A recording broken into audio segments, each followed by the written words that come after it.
Quel est ton rêve? Pas celui de l'enfance, pas nos rêves d'enfant.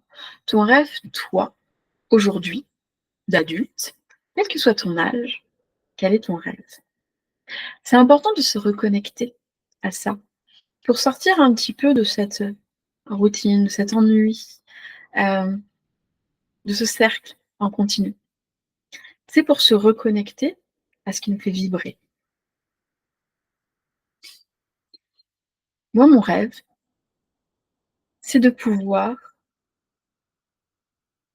créer un lieu où chacun se sente à sa place.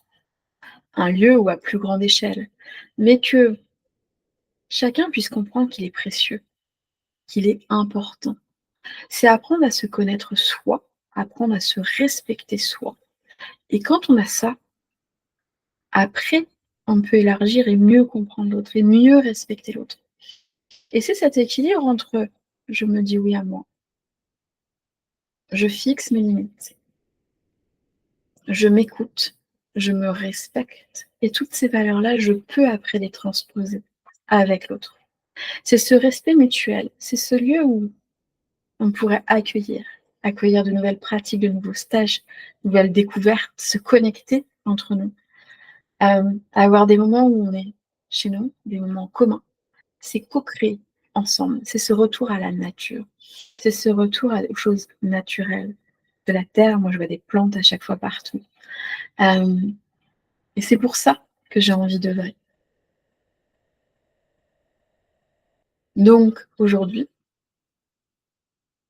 hem, c'est pour ça que je me présente comme une exploratrice en voyage intérieur, pour se reconnecter au creux de soi, pour écouter cette voix qui veut plus, cette voix qu'on a essayé d'enfouir et de faire taire pour rentrer dans les moules parce qu'il faut, on doit et c'est sortir de ça. Aujourd'hui, j'aspire à accompagner des personnes sous différentes, formes d'accompagnement et des choses qui vont être, libres, qui vont bouger au fur et à mesure des temps pour, pour que chacun puisse retrouver cette puissance-là, cette unicité, parce qu'on est tous puissants et on est tous précieux et on est tous importants. Et si tu veux en savoir plus, à bientôt.